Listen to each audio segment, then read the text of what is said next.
Falamos aqui algumas vezes sobre a questão da psicopatia e dos psicopatas. Já falamos sobre as características clínicas principais dos psicopatas, que é a falta de empatia, a falta de remorso, a falta de aderência a regras morais e éticas impostas pela sociedade ou pelas sociedades modernas, e por aí vai. Agora, já dissemos também aqui, eu também já postei aqui, que psicopatia não é doença, porque o psicopata não sofre com isso. Na verdade, ele não está nem aí para o fato de que ele é uma pessoa que tem ou que age de acordo com regras próprias, com códigos de conduta muito particulares. Ele não sofre com isso, ele não tem a perda da função, de alguma função fisiológica, perda de um membro, portanto não é caracterizado como uma doença.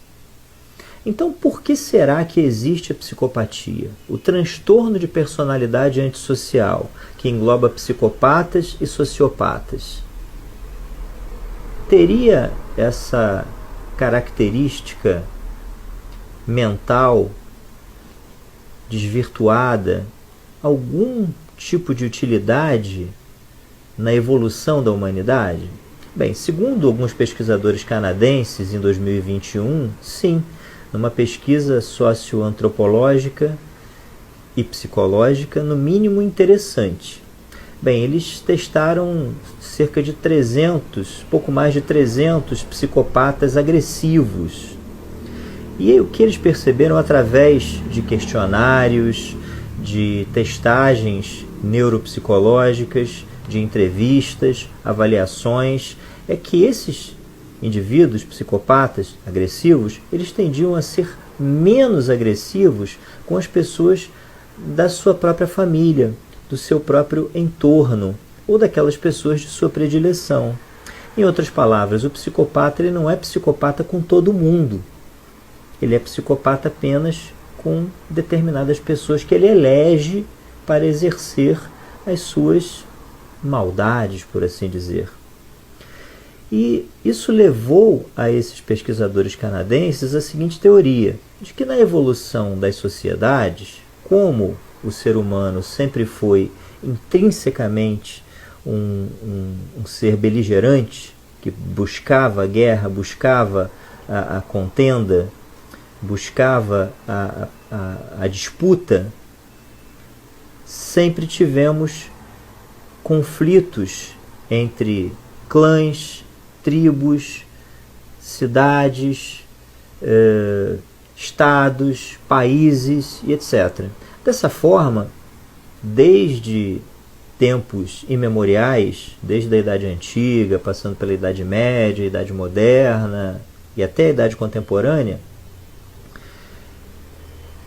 poderia ser necessário a presença, por exemplo, de indivíduos naquele clã que protegessem a família de forma a serem impiedosos, cruéis, com outras etnias que tentassem ameaçar a integridade do seu próprio clã.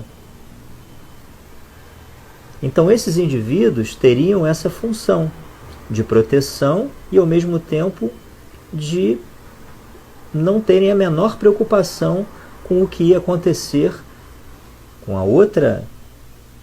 outro clã, com o clã invasor, com mulheres, crianças, velhos, jovens, guerreiros, não guerreiros, etc. Então eles seriam os responsáveis por literalmente massacrar outras sociedades. Então, se a gente vê a história da sociedade, nós sempre estivemos em guerra ou por terras ou por riquezas, pelos espólios das guerras. Então, se pensarmos no exército romano, que se espalhou praticamente pela Europa inteira, exceto para o norte, os vikings, que dominaram a Escandinávia durante séculos, Alexandre Magno, Carlos Magno, exércitos napoleônicos, Átila Huno. Então, acho que em todos esses exemplos que eu dei, haviam provavelmente pessoas ali em posições de comando ou não, ou em posições de comando ou em posições de comandados, que precisavam exercer, às vezes, atitudes, atos que poderiam ser considerados de baixa ética ou de pouca moralidade, no sentido de proteger aqueles que estavam do seu lado. Bem, para finalizar, na minha opinião, essa teoria de que os psicopatas tiveram esse papel na formação das sociedades é no mínimo interessante. Eu não sei se eu concordo com ela, mas eu acho ela muito interessante. E terminando com a descrição dos dois que aparecem na abertura do vídeo.